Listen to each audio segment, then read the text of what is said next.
Meus caros, boa tarde. Hoje, dia 1º de setembro de 2020, iniciamos mais um curso gratuito aos associados da Academia Nacional de Direito Notarial Registral, a Adnotari.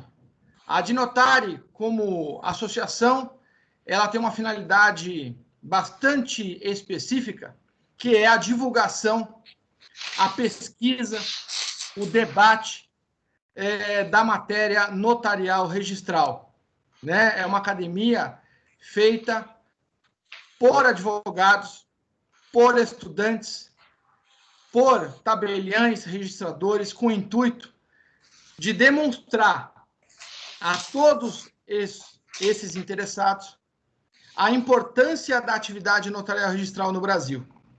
E por isso, levantamos aqui, sem bandeiras, levantamos simplesmente temas científicos que merecem atenção de todos os operadores do direito. Lembrando que a atividade notarial registral tem como objetivo fundamental da sua existência a promoção da manutenção da paz social.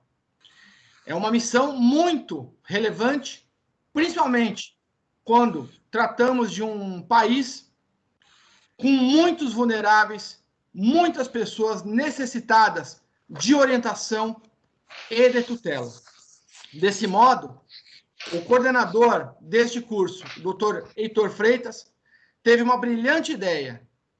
Primeiro, de homenagear uma pessoa tão ilustre, uma pessoa tão importante na vida dos estudantes que militam no direito notarial registral, que se interessam pelo direito notarial registral. Que o meu pai teve a grata oportunidade de conhecê-lo na inauguração no nosso evento da Adnotari. Fico muito feliz que o professor Dr. Ricardo Henry Marques Dipp, ele tenha se proposto a trazer informações gratuitamente nessa primeira aula do curso, né? Mais uma vez, publicamente, é necessário render as nossas homenagens ao Dr. Ricardo Dipp, uma pessoa brilhante e uma pessoa extremamente generosa com todos à sua volta. Então, fico muito feliz e eu gostaria, nesse momento, de bastante emoção de falar isso, que toda vez que eu leio esse texto para alunos de pós-graduação, né, onde eu vou, eu tento fazer uma leitura de uma reflexão, que é o modo como o professor, o Dr. Ricardo Dipp, nos ensina. É engraçado isso, Dr. Dipp, que há muitos anos atrás, quando a gente ainda estava no cartório, estudando na pós-graduação, eu ouvi algumas pessoas dizendo o seguinte: o doutor Ricardo Dipp, uma das maiores autoridades em direito notarial registral, ele fala muito difícil. Difícil, não dá para entendê-lo. E eu ouvi aquilo num sentido de crítica, e eu pensei comigo mesmo, se eu não entendo o que o doutor Ricardo Dipp está dizendo, significa que eu não estou preparado para ouvi-lo. E isso remete à nossa frase de hoje. Dr. Ricardo Dipp, essa frase é de uma mulher, ela se chama Elizabeth Kubler-Ross, e ela trouxe uma frase que é o senhor em pessoa, Vossa Excelência, a sua função, o seu espírito é esse.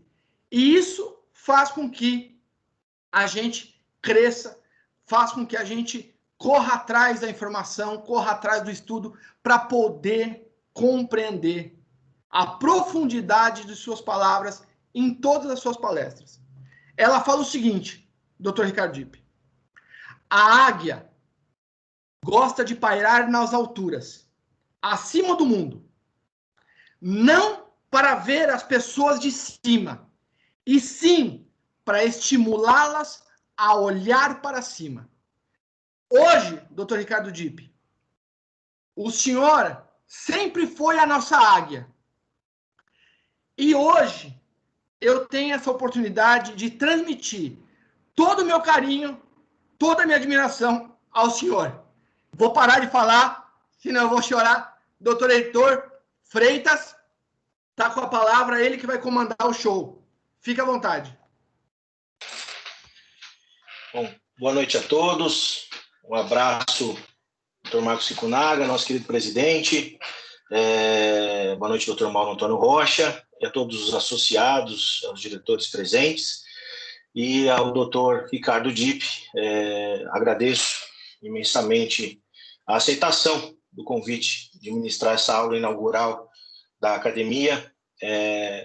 Creio que não só como coordenador, mas como todos os professores e os que estão aqui presentes, eu reitero o que o Dr. Marcos Kicunaga disse com muita emoção e, de fato, isso que nós sentimos nos nossos corações, e tenho certeza que com essa aula inaugural de hoje, com o conteúdo qualificado que o Dr. Ricardo Dipp nos trará nesta noite, temos tudo para que tenhamos um curso de excelência, mais um promovido pela Adnotário. Então, vou passar a palavra para o Dr. Ricardo Dipp para suas considerações iniciais e antes do início da aula, vou passar algumas informações aos presentes sobre o curso. Um grande abraço e vamos iniciar os trabalhos. Doutor Ricardo, por favor. Primeiro, boa tarde a todos. Eu cumprimento o Dr. Heitor Freitas, que coordena o curso.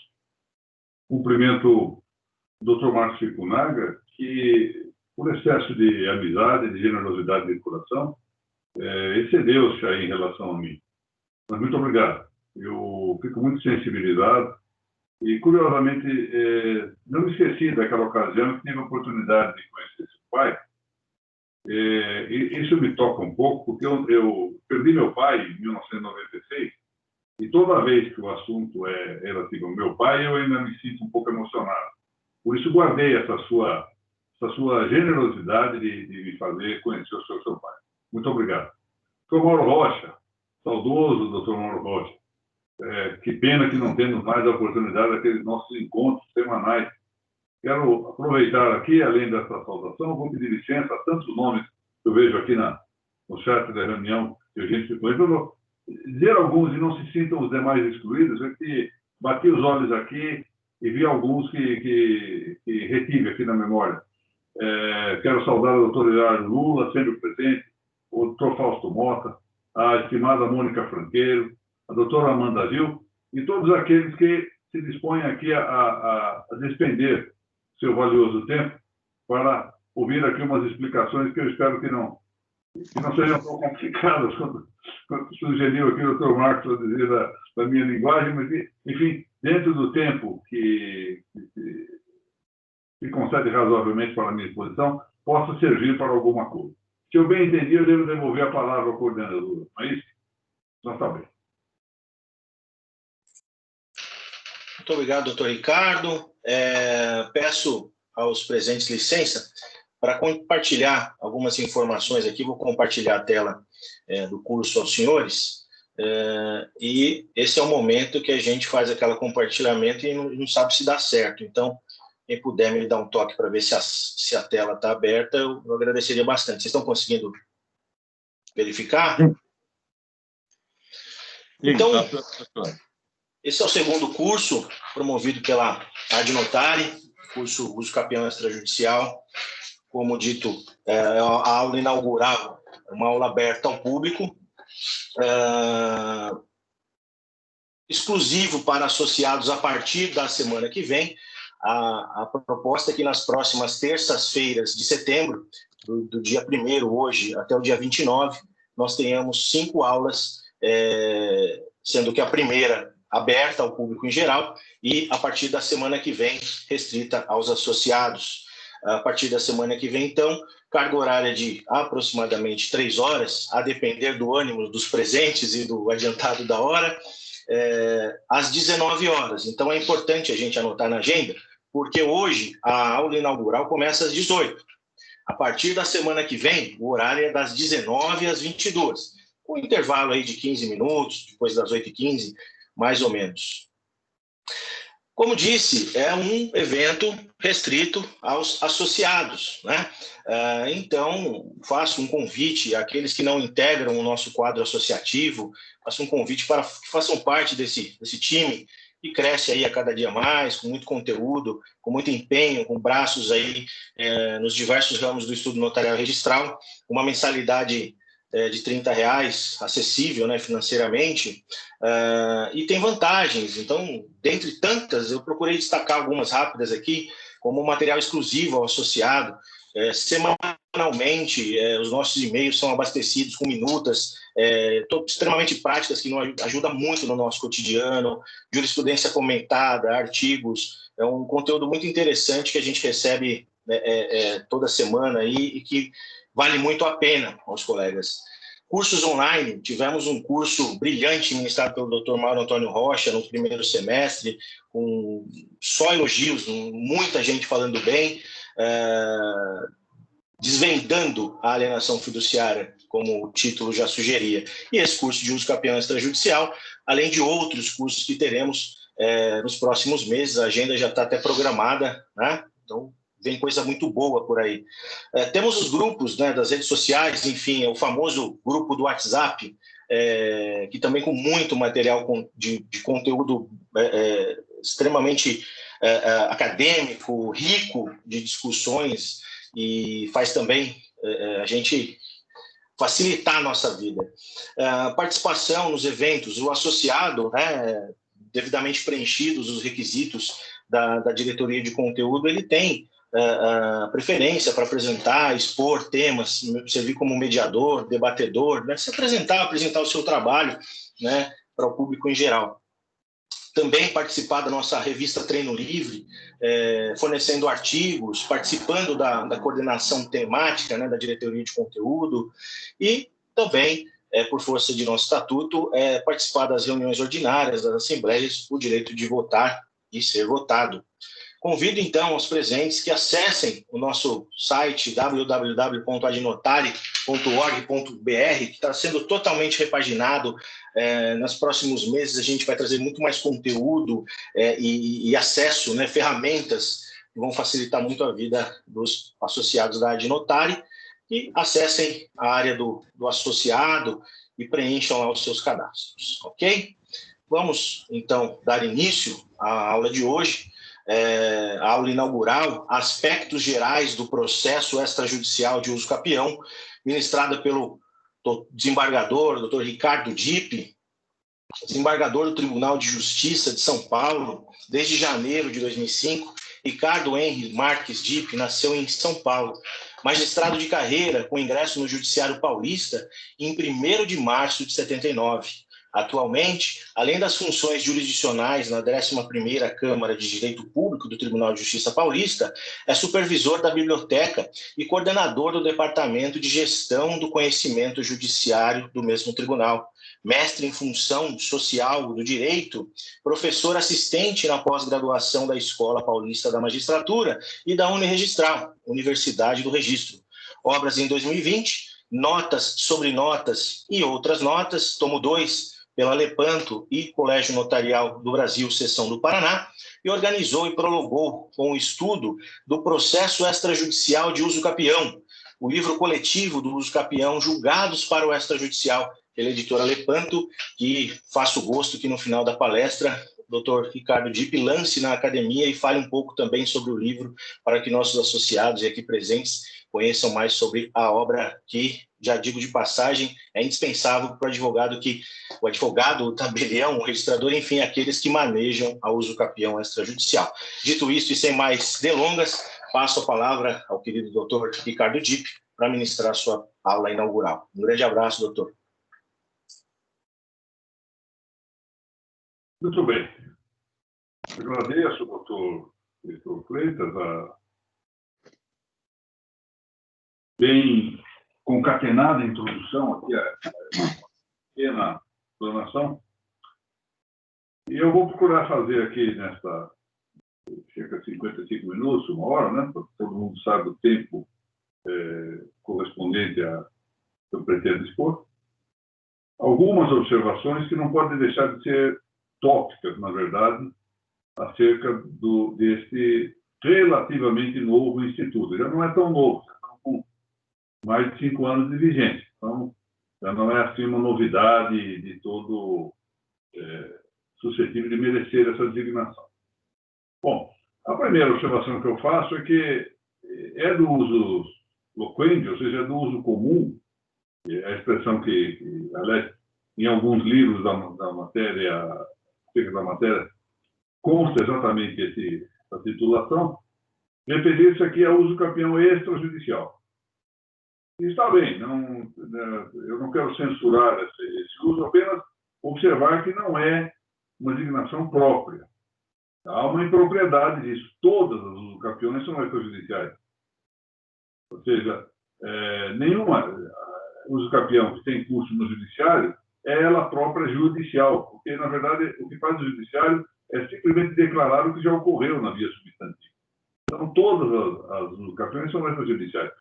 Daí o título que se deu a essa minha exposição de processo extrajudicial de usucapião. Assim está bem. Então, o que nós temos que distinguir é o processo extrajudicial do processo judicial contencioso, ou seja, jurisdicional de usucapião.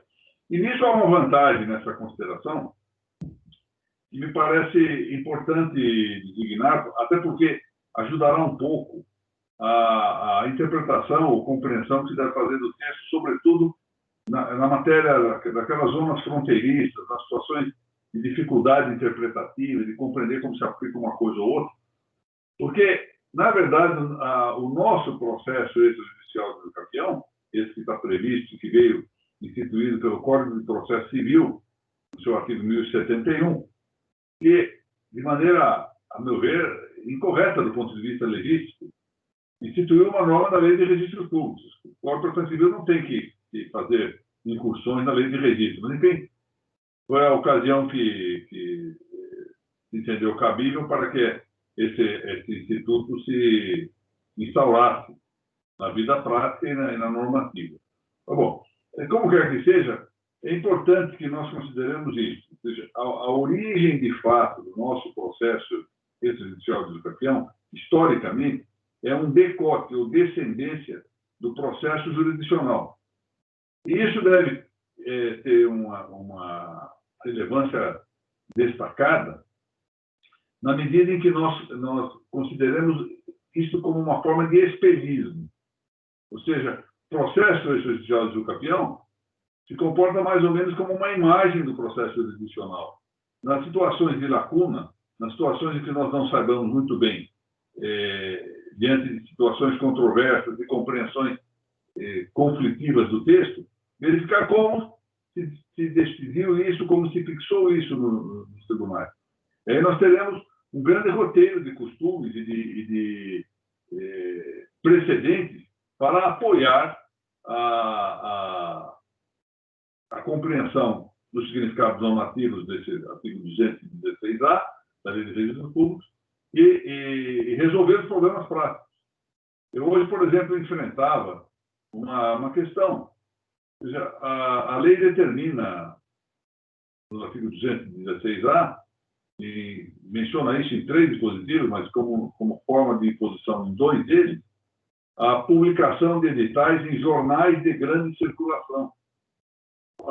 E o que são jornais de grande circulação? Como é que o registrador vai decidir isso?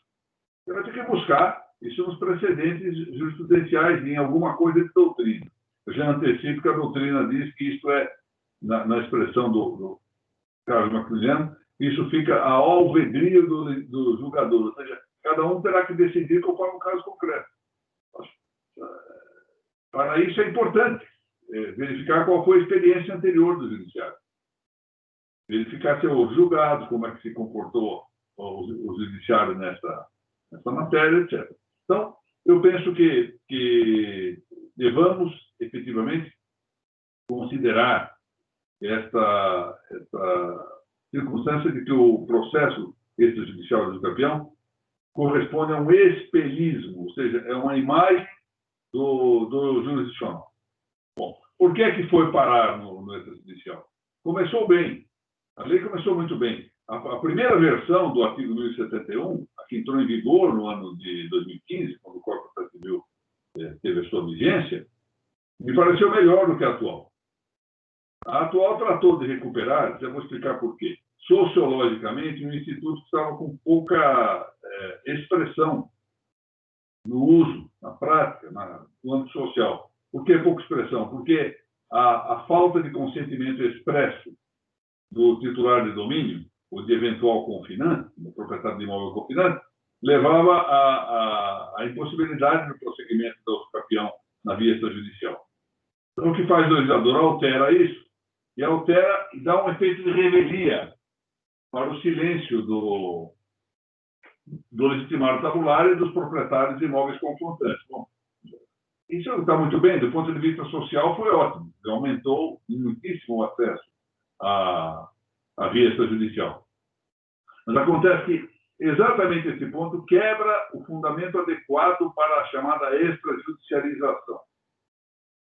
No Brasil, infelizmente, esses processos de extrajudicialidade ou extrajudicialização, como quer que se chame, eles possuem frequentemente critérios legislativos mistos e de todo inconveniente em alguns casos. O verdadeiro critério pelo qual algo deve passar para o extrajudicial na verdade, o critério de restituição ao extrajudicial de algo que nunca devia ter estado no judiciário. Por quê? Por ausência de lide, por ausência de litígio. Então, isso é o correto que se faça. Não tinha nenhum sentido, por exemplo, nós pensarmos em inventário, em separação, levar para o judiciário questões em que os interessados não possuíam dissensão, e não havia conflito. Então, o campo próprio é a via da magistratura da paz jurídica, que é a magistratura notarial e registral. Bom, isso não era assim, mas foi de cambulhada para a via extrajudicial alguns assuntos que não deveriam ter passado. Entre eles, há o usucapião que tem potencial de contenciosidade, ou seja, em que o legitimário tabular não concorde expressamente com o pedido.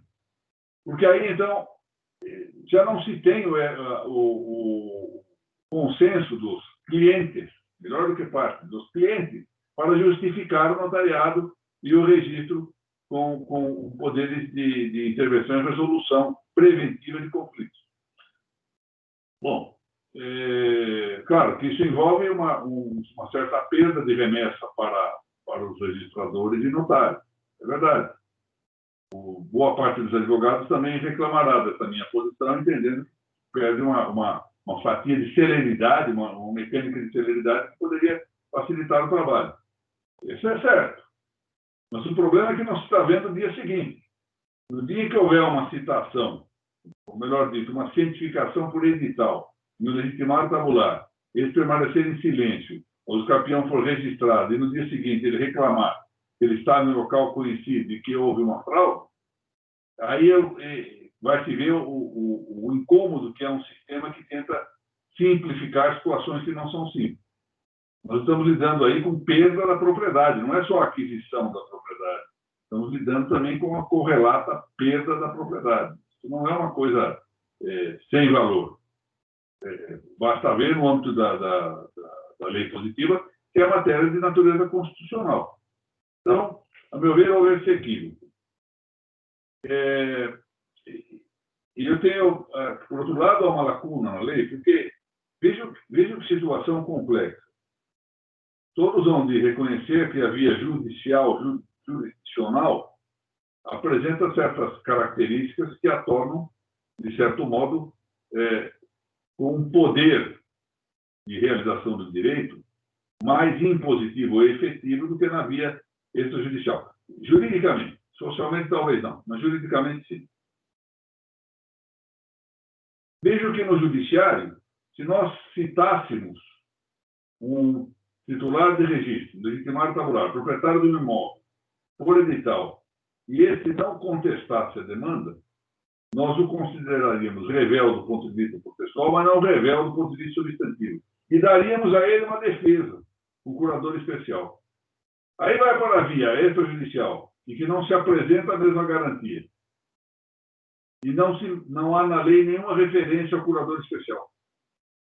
Veja que este quadro, que nem todas as chamadas facilitações, nem todos os atos com que se pretende tornar mais sério um processo, representam efetiva economia processual.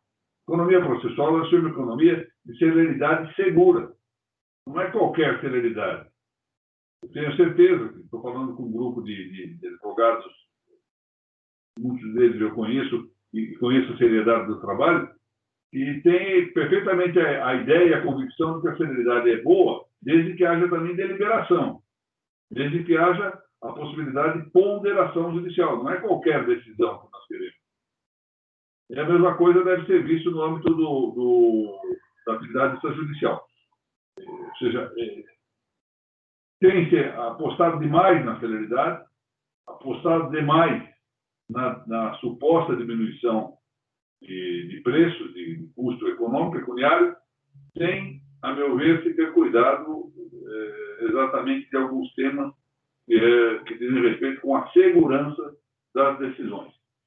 A bem da verdade, eu daqui a pouco vou avançar mais outro tema, o registrador se converteu em um juiz, não é? Eu sou registrador, poderes de juiz. É um juiz não jurisdicional, por assim dizer. Isso não é novidade na história do direito, ele já estava, o registrador já tinha esse poder, que na verdade é judicante na esfera do processo da retificação dos registros. E em outros países é até circunstância de considerar que alguns juízes são os que levam o registro, ou seja, é um juiz do registro. É o juiz que é o registrador. Então, não é novidade de todo que um registrador possa atuar na condição de juiz.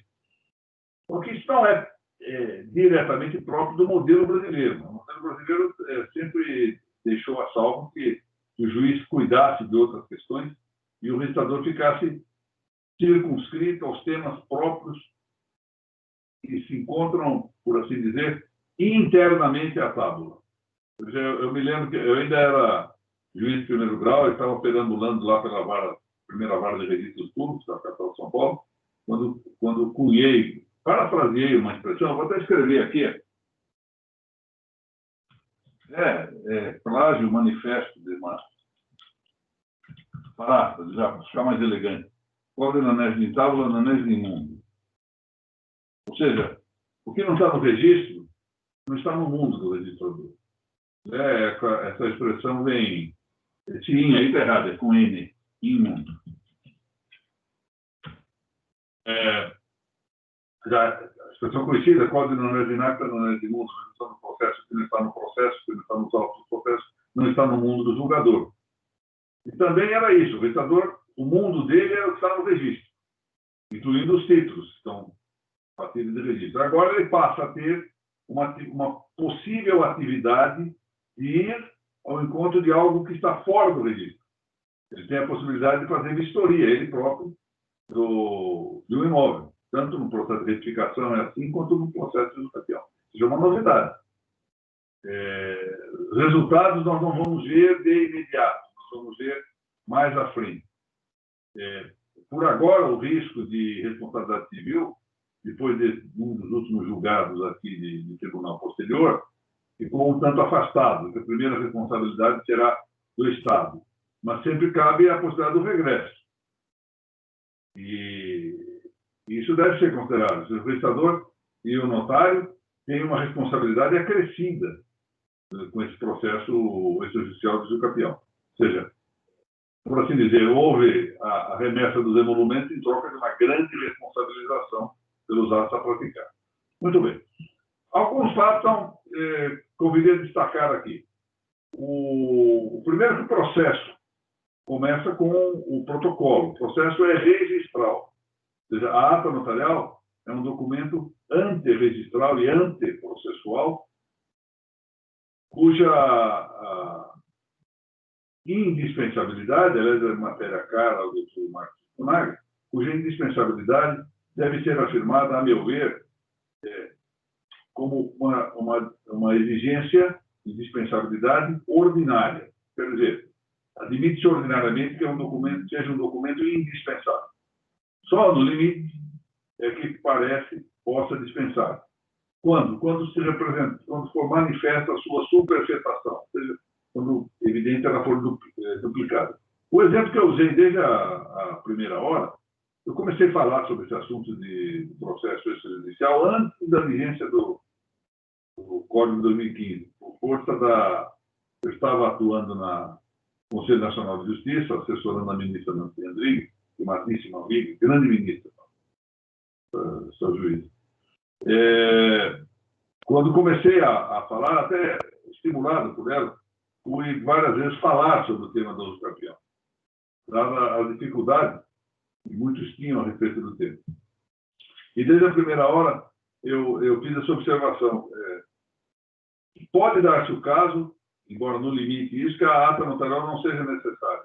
Eu me lembrei de um exemplo, é verdade que é um exemplo um tantinho especioso, mas de uma ação do uso campeão que se processa inteiramente em primeiro grau, ouvindo-se testemunhas, citando se todo mundo tem que ser citado, publicando-se edital, fazendo-se perícia, etc. E quando o juiz vai dar a sentença, ele verifica que a parte está sendo advogada.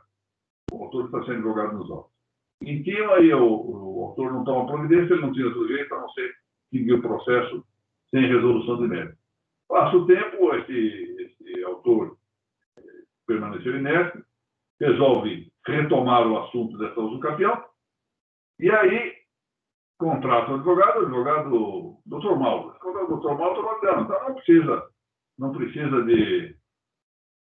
não precisamos de uma ação jurisdicional. O titular do domínio está de acordo, que perdeu o imóvel por uso campeão, vamos entrar na via extrajudicial, que é mais rápido, mais expedito, mais barato, etc. E aí ele pergunta, vai haver necessidade da ata notarial? Necessidade para quê? Qual é a função da ata notarial? Essa é a pergunta que nós temos que fazer. E então, diante disso, quando ele tem toda a prova lá, a indagação é essa. A ata notarial era para isso? Era para provar a posse ad uso campione, ou seja, a posse propícia ao uso campeão? Olha, já está aprovada em via pública, na via jurisdicional. Então não há necessidade. Ele pega a cópia daquilo e isso dá a instrução bastante para a via extrajudicial. Porque esse é o ponto. Os mais antigos como eu vão lembrar que na primeira versão do Código Buzaide, lá no Código de 73, havia no processo, o processo de campeão era um processo especial. Estava previsto com o nome procedimento especial. E lá havia uma característica, que era exatamente o que fazia esse processo especial. E depois de superado isso que eu vou dizer, o processo seguia via ordinária. Era a tal audiência de justificação. O processo começava e o juiz designava uma audiência de justificação. Para que servia essa audiência de justificação? Para mostrar o mínimo dos mínimos. Se a posse era a do uso campione. Porque, de vez em quando, essa é a minha experiência, porque trabalhei muito tempo em processo de uso campione na vara de registro, aparecia gente lá que era inquilino do imóvel. Não, mas doutor, eu estou há 20 anos no imóvel. Mas o senhor está lá como? O senhor paga aluguel? Eu pago. Mas como eu estou há 20 anos, não pode, está contrariando o seu título. Isso não é para inquilinos. Então a audiência de justificação era para isso. Para eventualmente matar o processo no seu nascedouro quando a demanda fosse manifestamente inadequada. Isso depois foi excluído. Houve uma dessas reformas pontuais do Código de Processo Civil, 73, excluiu do processamento essa audiência de justificação liminar.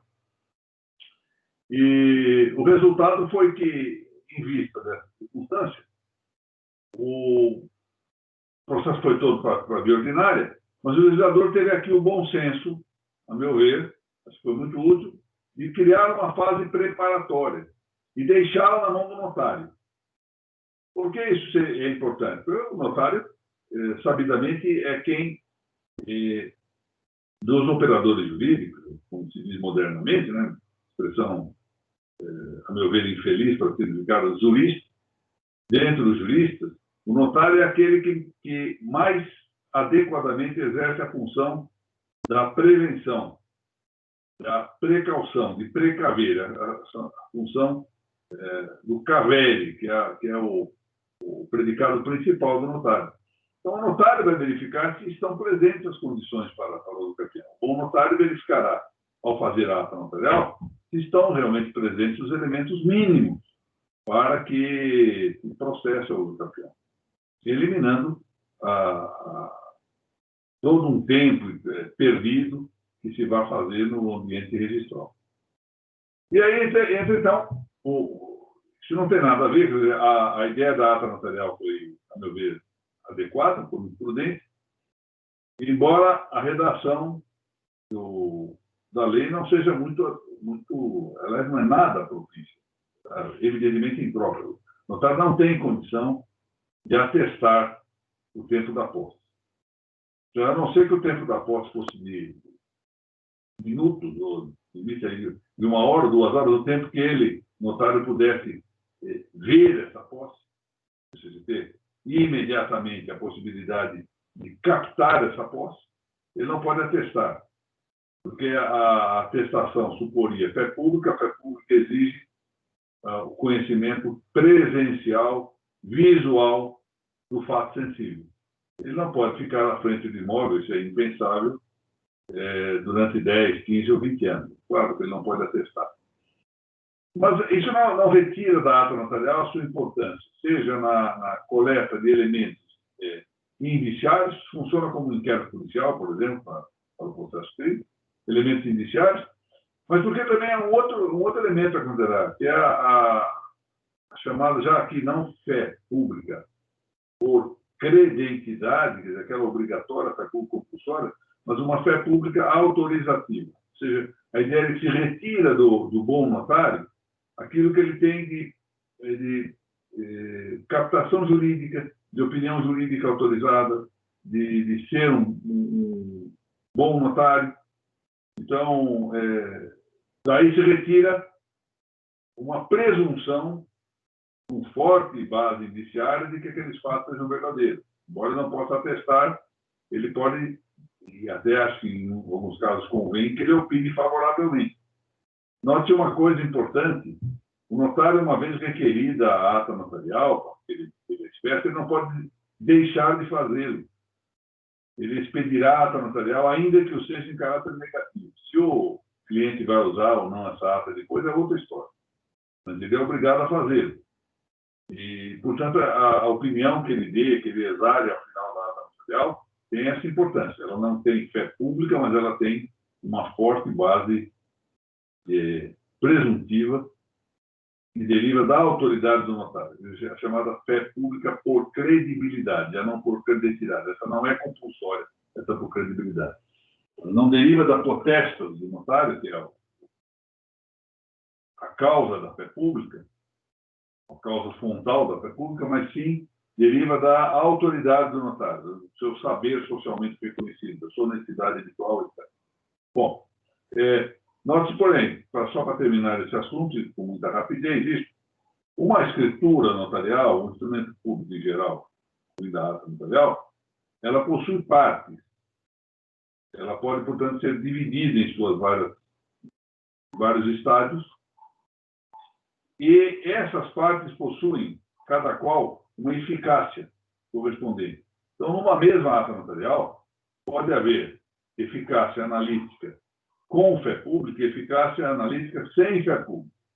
Então, por exemplo, se um tabelião de notas toma em audiência as declarações de uma testemunha, este fato de ele ter tomado em audiência as declarações, ter ouvido e visto uma testemunha dizer determinadas palavras, isto é captação de fato sensível, está sujeito à fé pública. O conteúdo, entretanto, não está sujeito à fé pública.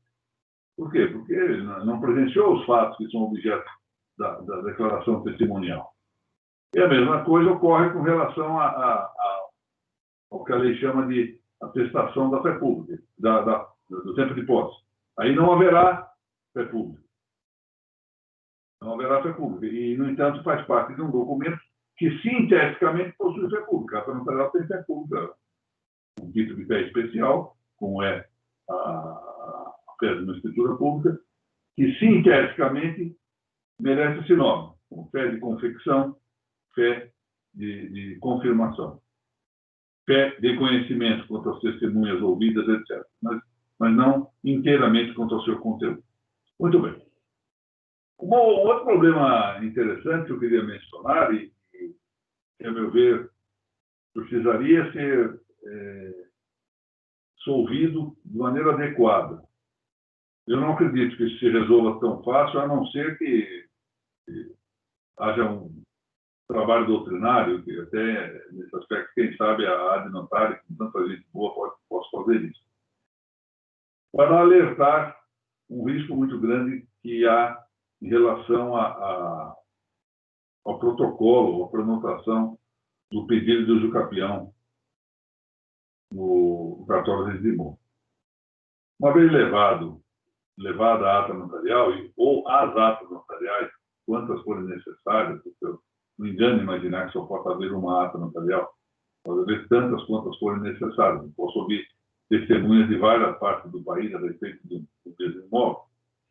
Com o pedido, com a petição inicial para instaurar esse processo, fica levado ao protocolo, ao livro número 1 desse imóvel. E aí dá-se que a lei, num engano manifesto, diz que esse protocolo permanecerá vigente até o final do processo. Agora, vocês imaginem qual o resultado se nós interpretarmos isso da maneira usual como o protocolo é tratado no Brasil. O resultado disso é que nós vamos paralisar qualquer disponibilidade do imóvel objeto até que o processo de uso capião se define. Nós estamos lidando, volto a dizer, com uma propriedade formalmente garantida pelo sistema adotado e indicado também na Constituição da República. E contra isso nós temos uma pretensão, não passa disso, só uma pretensão, até que haja declaração de que houve aquisição pelo meio prescritivo, ou seja, pelo meio da uso capião, isso não passa de um pedido, de pretensão. Eu pretendo ser o proprietário do imóvel e digo que eu adquiri por uso capião. Se eu adquiri ou não, só vou saber afinal. Então, com isso eu paraliso, torno impossível, juridicamente, a circulação desse imóvel, a disponibilidade desse imóvel, até que se decida o meu processo. Agora, aqui entram problemas a considerar importantes.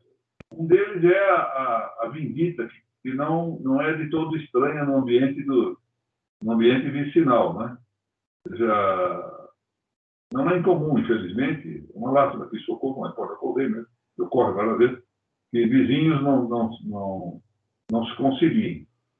Aí eu sei que o meu vizinho vai vender o imóvel, está querendo vender o imóvel, e então, para atrapalhá-lo, faço lá um pedido do uso capião, prenota. Não tem nenhum direito sobre isso, está lá prenotado. Nem apresento o ato notarial, nem precisa apresentar o ato notarial, é um pedido. O registrador qualifica negativamente, eu peço citação de dúvida. Isso vai demorar 2, 3 anos, eu já provoquei um dano imenso ao meu vizinho. O pior ainda é que pode haver até fraudes do ponto de vista mais requintado, por assim dizer. Ou seja, eu passo por uma rua, verifico quais imóveis estão à venda, ingresso com vários pedidos de uso capião e depois procuro o proprietário tabular que está querendo vender o imóvel e tento negociar a existência desse processo. Veja qual é o risco que se corre, além do risco jurídico, fazer concorrer uma mera pretensão de aquisição dominial com a situação consolidada. Vejam, essa situação consolidada é a que eu, pretendendo ao uso capião, estou querendo alcançar.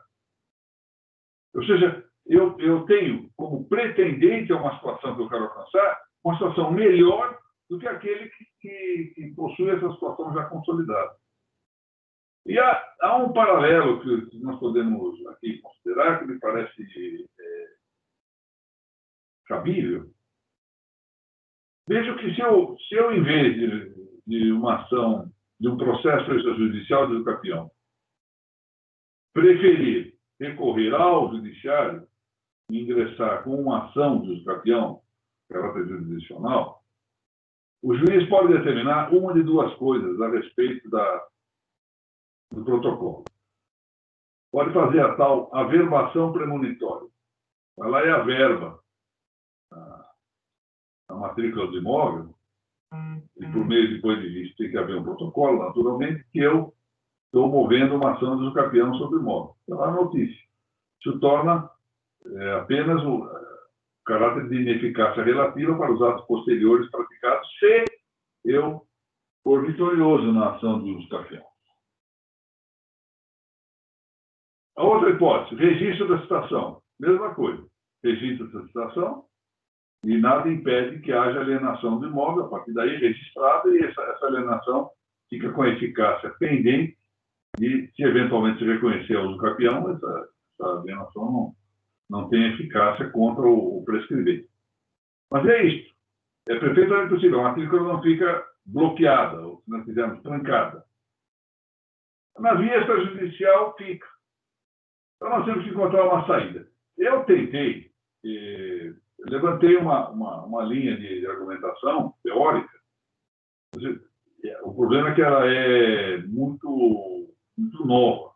No Brasil, eu não vi tratado isso. E isso provoca uma dificuldade maior, porque fica alguém falando sozinho isso. Existe no direito italiano uma eficácia, falam na teoria do direito italiano, né? Uma eficácia do protocolo que nós não costumamos considerar no Brasil, que é a chamada eficácia prenotativa, em italiano, eficácia prenotativa. Em português, melhor seria eficácia prenotante, eficácia da prenotação, que é uma eficácia meramente declarativa. Ou seja, ela terá o efeito que uma averbação premonitória teria na matrícula. Porque, se nós pensarmos bem, o que é que eu quero quando eu prenoto um título um pedido de usucapião? Eu só quero que se instale o processo e que todos os terceiros que tenham eventual interesse na aquisição do imóvel, ou na construção de direito real menor sobre o imóvel, hipoteca ou do fruto, etc., saibam, sejam já premunidos, precavidos, e que eu tenho uma pretensão aquisitiva do imóvel. E não, o proprietário tabular não poderá celebrar negócios que possam prejudicar a minha situação jurídica. Ora, isso se obtém com a prenotação. Não há necessidade de suspender todos os atos posteriores a isso. Uma vez levado para o livro protocolo, isso constará sempre de todas as certidões que forem emitidas, e todo aquele que quer negociar com o imóvel estará avisado. Isso resolveria e evitaria a fraude, ou pelo menos a reduziria muitíssimo, e penso que nós teríamos aqui uma via teórica interessante para o direito brasileiro. Eu normalmente não gosto muito desses traslados do direito estrangeiro para o direito brasileiro, nós já temos uma tradição suficientemente boa, científica, para tratar do direito registral. Mas aqui me parece que a míngua de um tratamento razoável do direito brasileiro seria interessante que nós pudéssemos considerar essa hipótese da eficácia prenotativa. Bom, no mais, o registrador recebe o título. Com a recepção do título, ele vai fazer uma série de qualificações sucessivas, porque ele vai praticar vários atos. Isso é um processo, não é um ato só.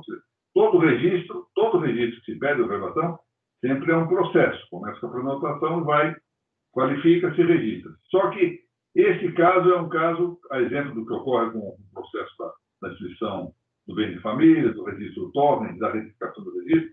Esse é um processo que se alonga no tempo. Então, haverá uma série de possibilidades de qualificações sucessivas. O registrador pode não concordar com a análise técnica feita, pode não confiar nela e exigir em diligência uma nova perícia.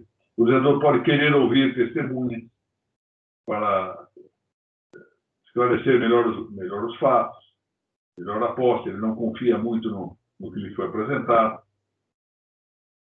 E aí entra um problema interessante, porque eu dizia há pouco que o registrador recebeu incumbências típicas de juiz. O doutor Mauro, o doutor Marcos Cicunaga, o doutor Hilário Lula, o doutor Fausto Mota conhecem, grande registrador aqui de São Paulo, nosso amigo, estimadíssimo Adhemar Toranelli. E o Adhemar sentencia. Ele, de fato, ao final do processo, ele lança lá um vício, etc., e faz uma sentença. Relatório, fundamentação, por que ele defende, ele faz tudo direitinho. É isso mesmo. O registrador se converte efetivamente em um juiz. Mas não é só. O registrador também se comporta ao modo de um notário. É um problema que precisa ser visto com calma. Nós temos estamos vivendo um período de uma certa anarquia funcional, não é? Com atribuições de funções próprias de notário a registrador, próprias de registrador para notário, próprias de registrador para juiz, juiz para registrador, etc. Uma das coisas que ocorre é o seguinte: uma das distinções que há entre o notário e o registrador no terreno da fé pública é que o registrador, normalmente, ele dá fé dos documentos que ele possui em cartório, da fé dos próprios livros. A fé do registrador, ela, na verdade, de certo modo, ela pode dizer dúplice, porque ele tem uma fé de confecção do documento, ele dá fé de que o procedimento de confecção está correto, e dá fé também de que o documento corresponde ao original. Vamos supor aqui, um registrador que ainda dê certidão com base em datilografia. Alguns dos nossos aqui são desse tempo ainda, né? O registrador datilografal, ele vai lembrar, certifica e dá fé que esse documento corresponde ao original. Essa é a fé chamada fé de confirmação ou fé de atestação. Muito bom. Então, tem essas duas fés, e pouco se distinguem. E, na verdade, na prática, elas se confundem quase. Uma é do processo da certificação e outro é da própria certificação, quer dizer, corresponde com o original. Qual é a base dele? Quer dizer, qual é o mundo em que ele vive? Voltamos à ideia de que ele vive no mundo do registro. Ele dá uma certidão do que ocorreu em relação a essa relação relativamente a esse relacionamento entre a certidão e o original. Muito bem. Portanto, ele vincula uma coisa e outra e nada mais. O notário possui duas outras espécies de fé. Uma delas nós não vamos tratar aqui, que é a mais importante, eu vou deixar de lado. Mas a outra que eu queria mencionar é chamada fé de conhecimento. Pela fé de conhecimento, o notário dá o seu testemunho qualificado de que ele conhece a pessoa que está à frente dele. É verdade que isso, na sociedade, na medida que se complexificou a sociedade, que elas tornaram quantitativamente muito amplas, os notários das cidades grandes não conhecem mais aqueles que frequentam o seu cartório.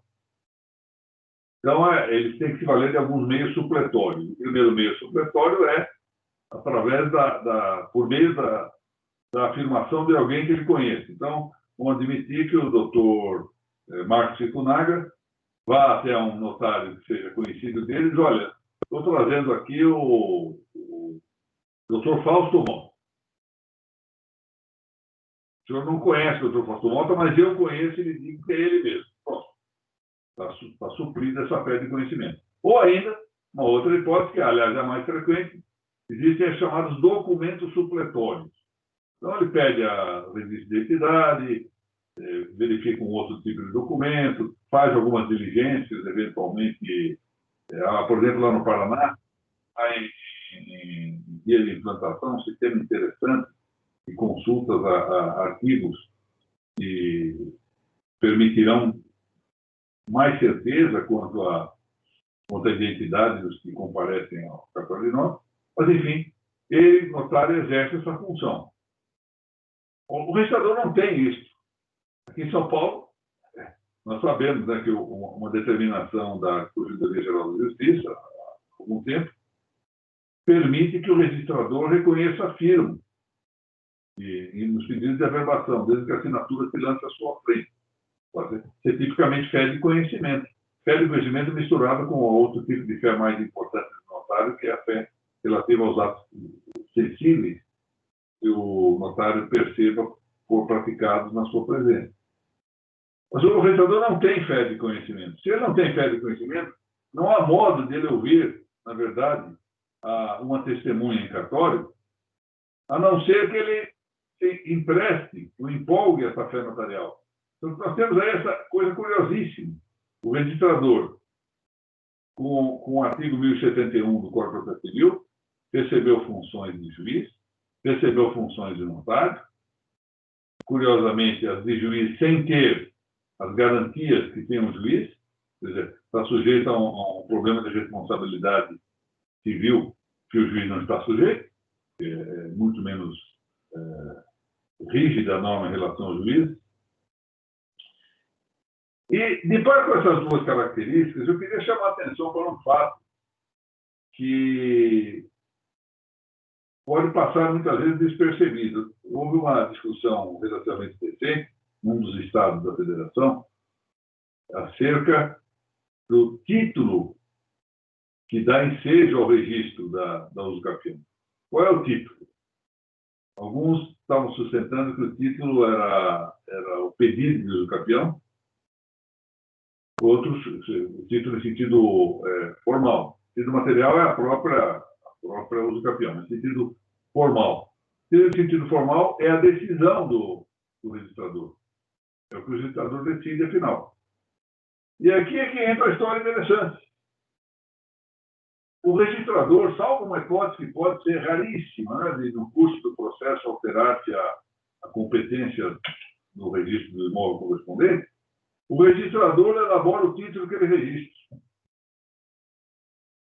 É um caso incomum, de todo incomum, né? Quando muito nós poderíamos pensar aí no processo de retificação, talvez aí pudesse imaginar que no processo de retificação seja assim também. Mas, normalmente, os títulos são feitos ou na via pública, pelo notário, pelo escrivão do judicial, pela administração pública, o título de natureza eclesiástica, ou títulos particulares. O título registral suscetível de inscrição no ofício imobiliário é geralmente uma certidão. Então, eu posso abrir uma matrícula com base na certidão da transcrição do imóvel constante do registro anterior, eu posso receber uma certidão do registro civil e dali extrair os dados para um ato de inscrição na matrícula, assim por diante. Agora, quando chega, no caso da usucapião, o próprio registrador que conduz o processo elabora o título que ele mesmo vai registrar. Então, é uma inconveniência. A bem da verdade, o que parece, né? Se parece, o que fez o legislador brasileiro foi tentar unificar na figura do artigo 216A, da Lei de Serviço Público, um sistema ampliado que existe, por exemplo, em Portugal. Em Portugal há mais de uma forma na via extrajudicial de se alcançar a usucapião. Então, o que faz o legislador? Reúne a atuação do notário, a atuação do registrador, a atuação do advogado e deixa em aberto a possibilidade de atuação também do juiz, reúne tudo num pacote só e dá como resultado a possibilidade de êxito dessa usucapião na via extrajudicial. Mas à custa de, na verdade, alterar o tipo do registrador. Os senhores poderão, e com alguma razão, levantar a minha ideia de que não há motivo para nós espartilharmos ou deixarmos o registrador como uma figura congelada no tempo. E tem razão nisso. Agora, o problema é quando essas mudanças não têm esse caráter pontual e não envolvem uma atuação sistêmica.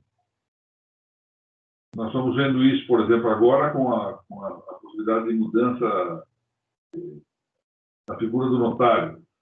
notários têm sofrido um processo de desconstrução muito grande, perdendo alguns princípios que foram fundamentais.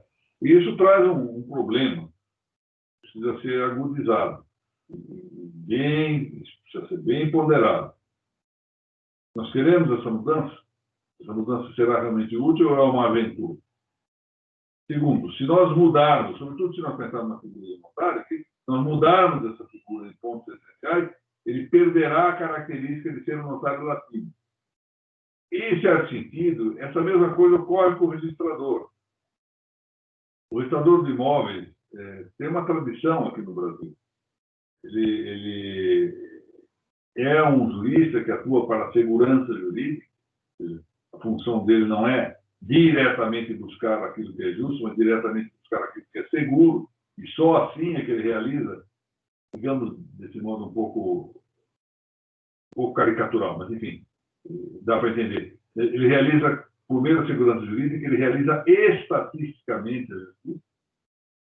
Então, essas mudanças que ocorrem na atuação do legislador podem levar a resultados não muito felizes. Nós temos que tomar uma certa cautela. As coisas no Brasil estão sendo um pouco, no meu modo de ver, um pouco atropeladas por uma ansiedade técnica, para não dizer, talvez com mais razão, tecnocrática.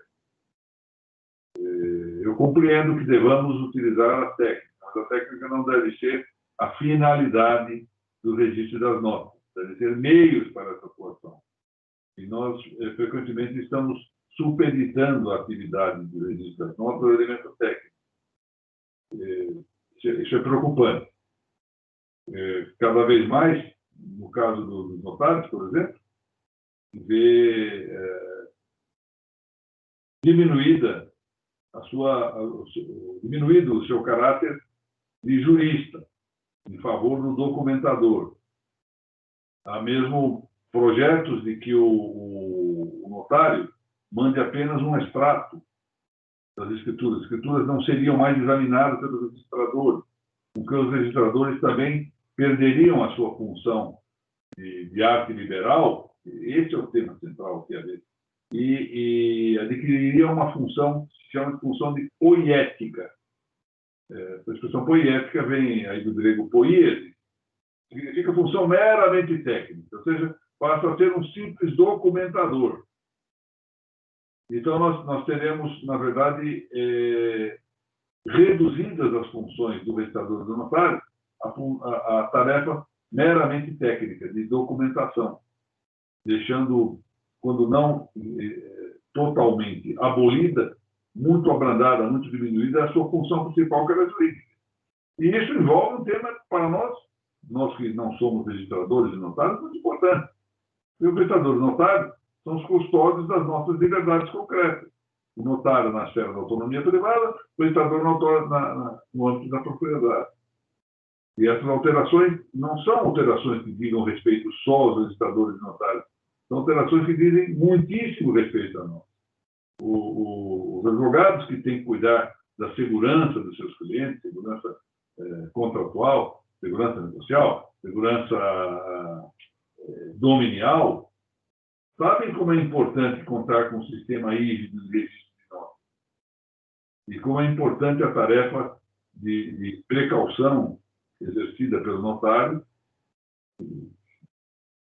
muitas vezes subsidiado por um bom trabalho do advogado, mas que também se complementa por uma tarefa qualificadora do registrador, da segurança. A transformação desses juristas, em vez de ser juristas, em meros amanuenses, copiadores de fórmulas, parece que não leva a bom resultado. Em todo caso, para concluir o tema da uso-capião, embora haja todas essas incursões na vida do registrador, embora a lei deixe algumas lacunas importantes que nós vamos ter que considerar, por exemplo, se pode ou não o registrador, diante do silêncio legislativo, nomear um curador especial para a defesa do titular do registro que não apareça no processo citado por edital. Caso em que, vejam bem, diante disso significa que acaba o campeão, porque a mera impugnação levará ao estado negativo. Tem que pensar também que é ou não conveniente permitir que o legislador controle a razoabilidade das impugnações. Por isso que nós tivemos esse mesmo problema na via judicial. Eu chamo a atenção para esse fato. Lá há tempo, o senhor estamos falando, doutor Marcos Cicunaga não era nem nascido, doutor. O senhor estava na vara de registro, já se discutia que era caso de mandar para as varas de fazenda aquelas impugnações que não eram fundamentadas. Ou seja, o Estado ou o município, no caso do campeão, aparecia com 2 linhas. Impugno ou contesto o pedido. Ponto. Contestação por negativa geral. E aí o que fazia o juiz da vara de registro? Mandava para a vara de fazenda, porque entendia que a competência, em razão da parte, prevalecia sobre a razão da matéria. Era altamente discutível, mas era assentável. Ficava na vara de fazenda durante 10 anos.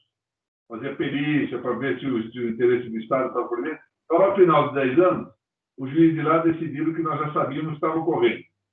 Não era nenhum interesse do Estado. Aí voltava para nós. Então, nós começamos a dizer, não, o juiz pode decidir quando não é fundamentado. E aí, se o Estado entender de recorrer, que recorra, aí nós vamos ver o que vai acontecer. Isso também precisa ser pensado, se o legislador pode ou não fazer isso.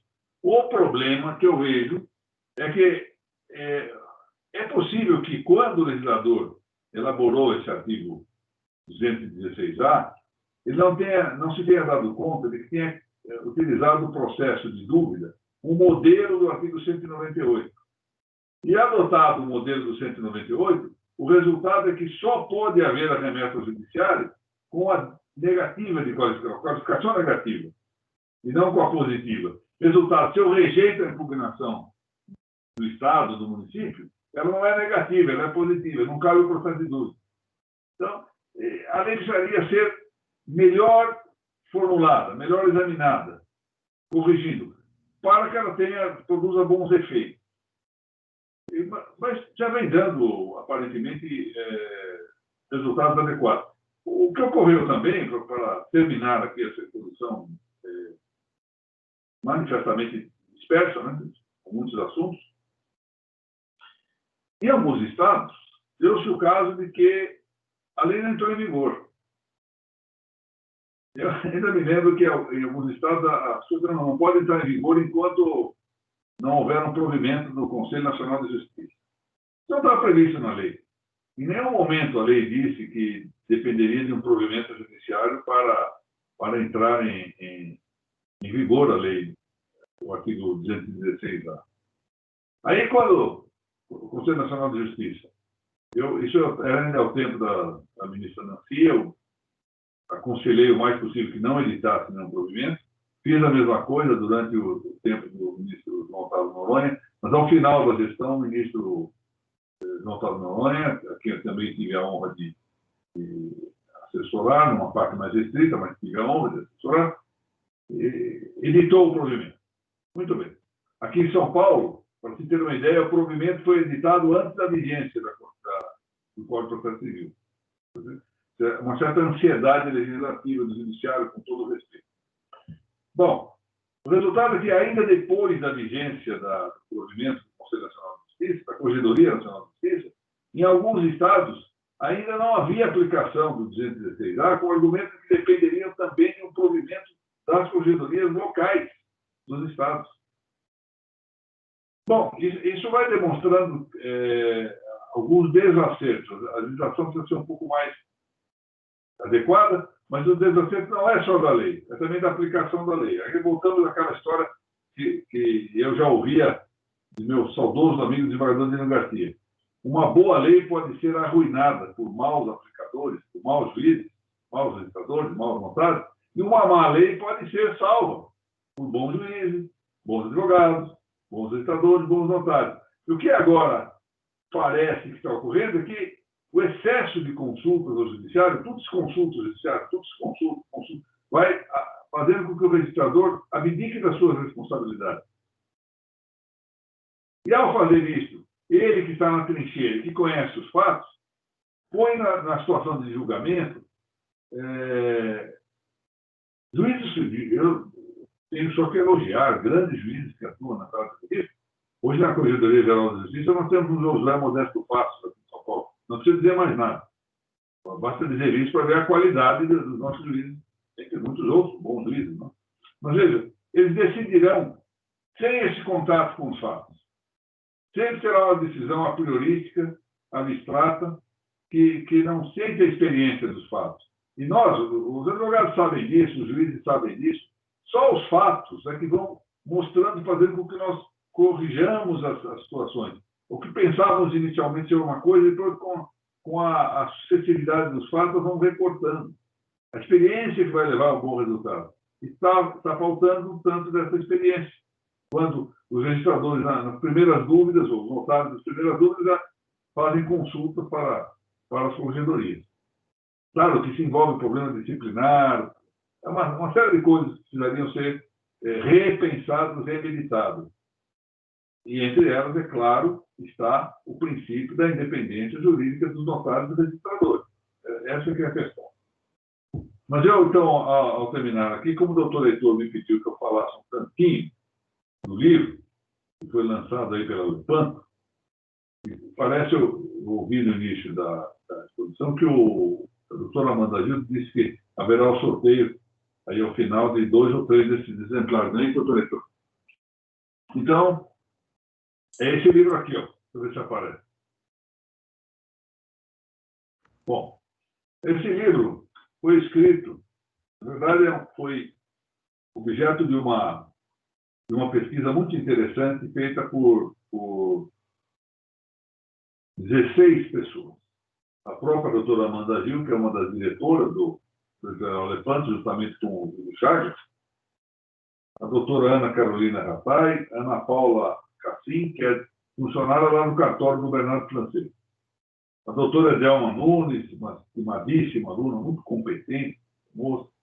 A Evelyn Tonioli Valente, que é lá de Caldas Novas, Goiás, e é diretora da APEM, Goiás.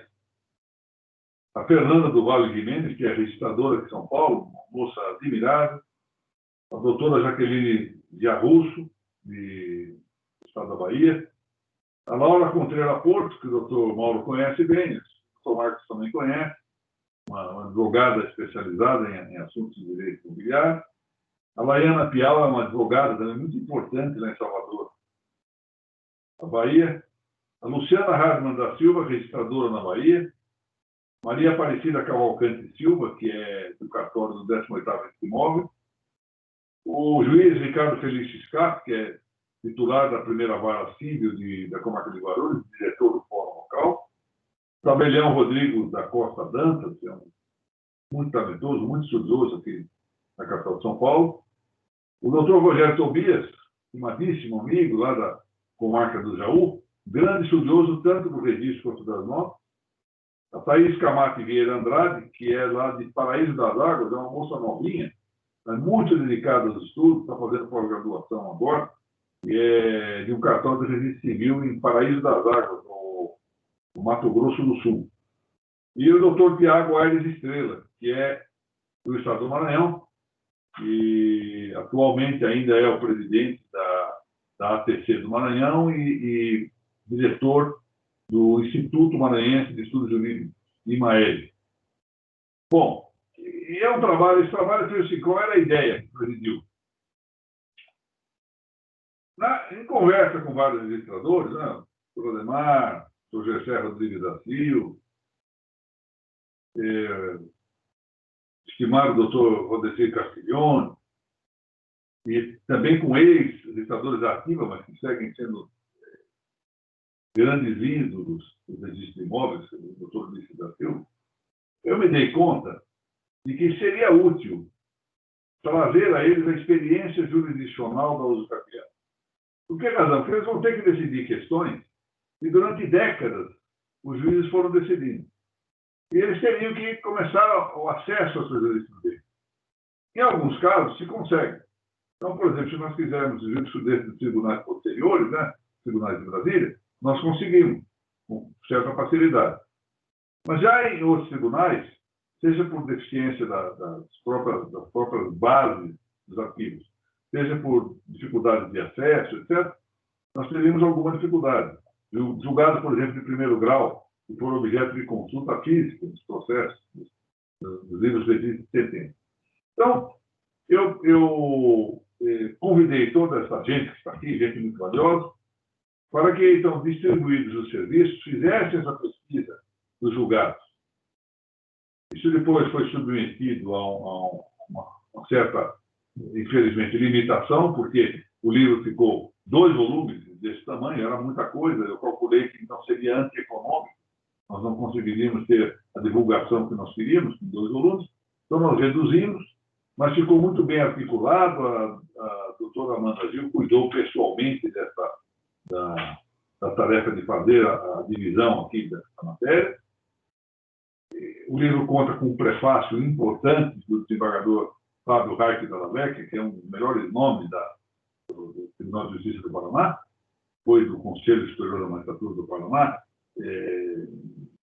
pode-se dizer que seja um especialista também nessa matéria, e conta com um pequeno prólogo meu, em que eu trato de alguns temas, comentando aqui o artigo 216A. Vai até certo ponto, porque é o seguinte, aqui resume sintetiza alguns trabalhos publicados previamente pelo informativo de nota de registro do Dr. Antônio Meirelles, todo mundo conhece, muito bom, informativo. Então, eu não podia frustrar ali o ineditismo de publicar lá em primeiro lugar. Ele me autorizou a publicar isso aqui, eu juntei, fiz algumas retificações, algumas emendas, sintetizei um pouco, mas é o que está aqui. Eu achei um livro interessante. Para se ter ideia, vou contar isso, para se ter ideia de como eu gostei desse tipo de projeto, que também estimula jovens literatos, né? Estamos agora em curso com 2 novos livros, 2 outras matérias, do mesmo modelo. Um dos livros estou organizando os 2, mas uma coordenação executiva, um dos 2 pela doutora Amanda Gil, e o segundo pela doutora Mônica Della Vecchia, que é a mulher do desembargador Fábio Della Vecchia, lá do Tabelian, lá no Paraná. Nós estamos com 2 livros, portanto, em andamento, nesse mesmo modelo. Tá? Eu vou usar aqui uma expressão do Silvio Paulo Duarte Marques, que é um registrador lá do Rio Grande do Sul, muito meu amigo. Isso aqui serve para copa e cozinha. Então, como é que é? Deixa lá na frente do registrador, é utilíssimo. Ele vai pegar, vai ver, é tal coisa, tá, já tem uma decisão assim, e facilita muito isso. Parece realmente um livro útil, num primeiro momento, para registradores e notários, para advogados, que vão ter que enfrentar também os mesmos temas, e para os juízes, né, se quiserem compulsar com mais facilidade e mais amplitude, que é julgados no Brasil inteiro. Bom, era isso. Eu peço desculpas se foi muito decepcionante a minha exposição, mas é um tema muito vasto, então, poxa, eu estou às ordens aqui. Se tiver alguma pergunta, estou às ordens. Doutor Ricardo Dipp, mais uma vez, o senhor nos surpreende, né? Eu já ouvi o senhor falar de uso capião sobre várias vezes, em vários eventos diferentes. A gente sempre agrega informações, agrega valor ao conhecimento. Muito interessante. Um detalhe muito importante que precisamos trazer para o debate, para o curso, né? Justamente lembrar que o advogado ele vai ter uma missão muito importante em determinar a natureza da posse, demonstrar para o registrador de imóveis que essa posse realmente ela tem boa-fé por trás dela, que essa posse ela não se trata de uma detenção, questão que o querido tabelião de notas ele não tem como aferir, né? E todas essas informações importantes sobre a questão da interversão da posse, que vai ser importante a gente trabalhar isso no curso também.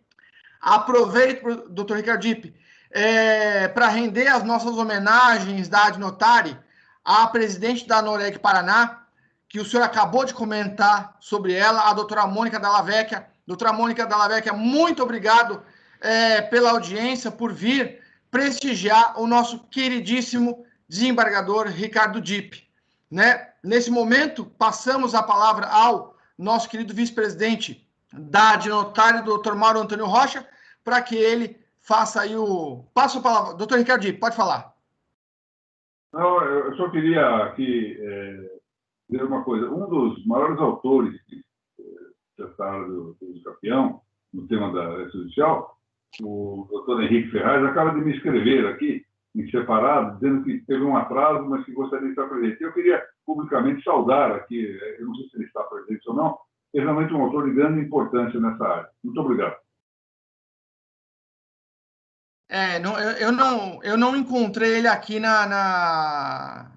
nos integrantes, mas a doutora Mônica Dallavec está aqui, né? Passa a palavra agora, então, ao doutor Mauro Antônio Rocha, para que ele faça a coordenação do sorteio das obras do doutor Ricardo Dipp. Ok, muito obrigado, Kikunaga. Primeiro, gostaria de agradecer ao doutor Ricardo Dipp pela presença. Não é? O doutor Ricardo Dipp é nosso membro honorário da academia, da Ad Notário, não é? E sempre nos dá aí a alegria de comparecer e nos prestigiar. Muito bem. Eu estava aqui assistindo e relembrando, não é? Os saudosas tardes que nós passávamos lá no 7º tabelionato de notas. Não é? Passamos meses lá estudando. Registro de imóveis, do doutor Ademar Fioranelli. Registro de imóveis. Registro de imóveis, doutor Ademar Fioranelli, correto. Perdão aí pelo equívoco, né? Passávamos lá as tardes estudando aí o uso capião extrajudicial, né? Mal denominado de extrajudicial. E me lembro que o doutor Ricardo Dipp, já naquele momento, ele já tinha absoluto controle da matéria, absoluto conhecimento da matéria, né? E me surpreendeu logo no início da palestra, ao dizer que isso já se passaram 5 anos, né? Do lançamento do uso campeão extrajudicial. Parece que foi ontem que isso aconteceu. Mas muito bem. Foi ótimo, foi excelente a sua explanação, doutor Dipp. Aliás, como sempre, né, o que a gente aguarda sempre, é uma explanação de alto nível. Muito bem. Eu vou cumprir aqui a minha tarefa de sortear 3 exemplares ou 2 exemplares? 3, Mauro. 3 exemplares. Muito bem. Eu tenho aqui um aplicativo, o sorteador, né? Nós temos 54 inscritos neste evento, e eu vou sortear agora o primeiro aqui.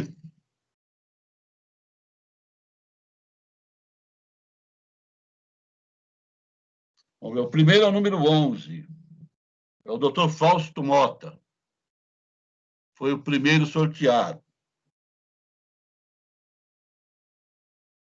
Vamos ao segundo sorteio.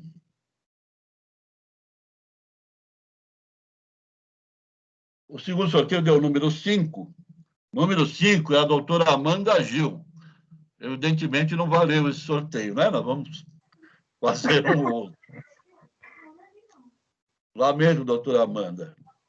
Poxa vida, doutor Mauro. Número 18. Doutora Lúcia Frias. É a nossa segunda sorteada. Vamos agora ao terceiro.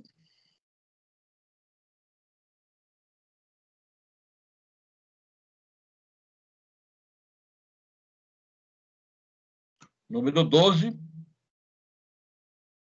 Fernanda Inhas. Tá? É a nossa terceira sorteada. Aproveito para agradecer, então, a presença dos nossos sorteados e a presença de todos, e conclamar aqueles que ainda não estão associados ao de notário que o façam e aproveitem aí o curso de uso campeão extrajudicial, cuja primeira aula teve a presença do nosso querido doutor desembargador Ricardo Henri Marques Dipp. Heitor, passo para você a palavra. Obrigado, doutor Mauro. Doutor Ricardo Dipp, muito obrigado pela palestra, parabéns pela forma de abordagem, como o doutor disse, de tantos assuntos, mas de uma forma didática, dinâmica e precisa, como sempre. Tenho certeza que essas considerações, esse estudo aprofundado, abriu as primeiras premissas, as bases, para que a gente possa, nas próximas aulas, tratar desde o direito material, do direito processual, da formação da ata notarial, passando pelo requerimento, pelo registro, pelas decisões do registrador, e lá na nossa última aula com o doutor Hilário na dúvida registral. Então, só tenho a agradecer, compartilhar com os colegas e reiterar o lançamento do livro, né? Eu já me tornei fã da obra, como o doutor Ricardo disse, é uma obra para você ter na mesa, não tem jeito, né? A gente se socorre muito das decisões do judicial, não temos decisões administrativas que dizem respeito principalmente sobre o direito material, sobre a questão de posse, de detenção, os temas específicos do judicial, e esse é um livro indispensável aí para o estudo e recomendo como estudante da matéria. A aula 1, né, só passando rapidamente para liberar o evento de hoje, os temas: a teoria geral da posse. Na semana que vem nós vamos tratar da teoria geral da posse, procurar desvendar, relembrar o direito material, o conceito de posse, as teorias, abordar à luz da jurisprudência, né? Isso é importante. Os grandes entraves hoje no uso capião, seja judicial, seja extrajudicial, é a interpretação, a contar os fatos, né? Reunir as provas, tanto o advogado como o tabelião e o registrador. Então, é importante que a gente relembre esses institutos, a uso capião, os requisitos gerais e específicos, também à luz da jurisprudência.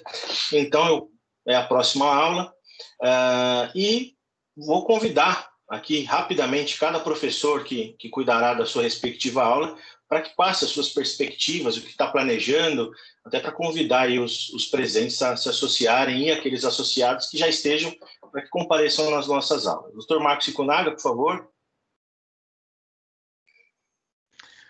Oi, querido Heitor. Obrigado mais uma vez. Eu já te agradeci, mas agradeço publicamente mais uma vez pela coordenação desse curso maravilhoso, que vai agregar muito aos associados da Adnotária.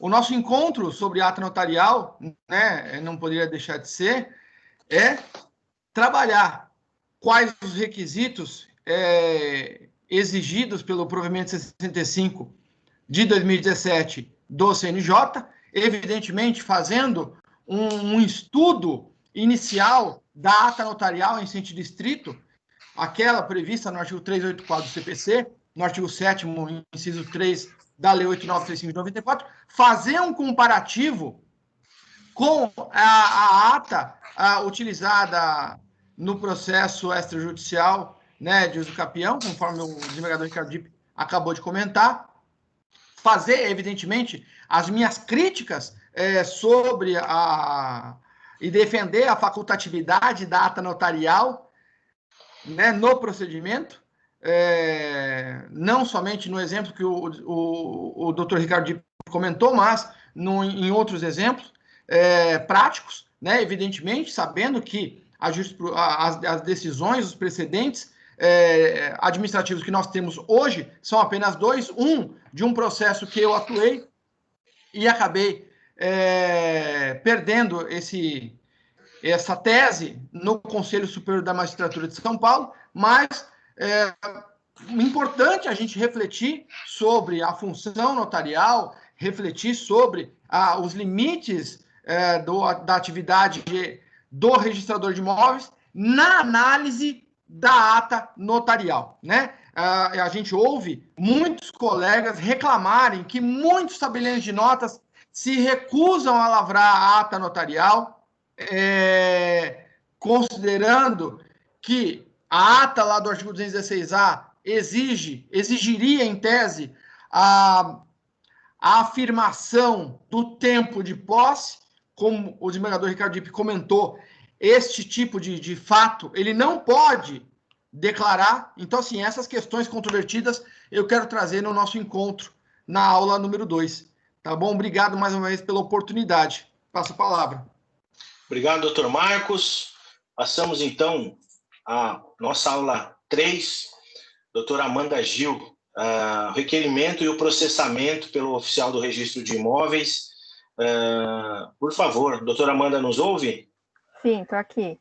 Por favor, doutora Amanda. Boa noite a todos.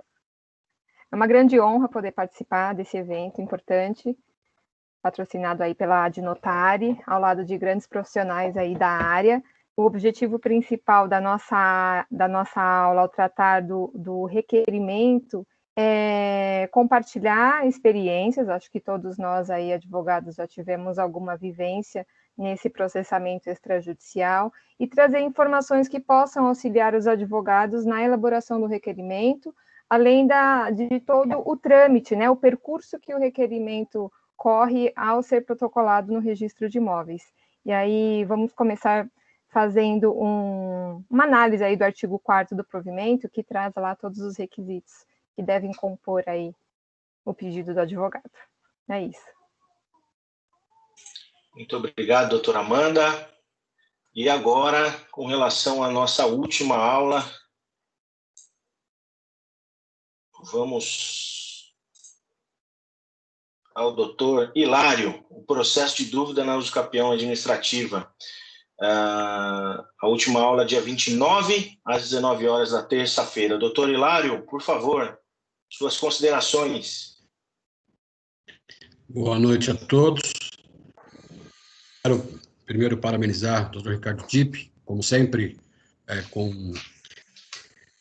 eu vou discordar aqui, mais uma vez, de ti, com clareza nas exposições, né? E o tema que me foi proposto, Heitor, e eu colocar, é o processo da dúvida na usucapião.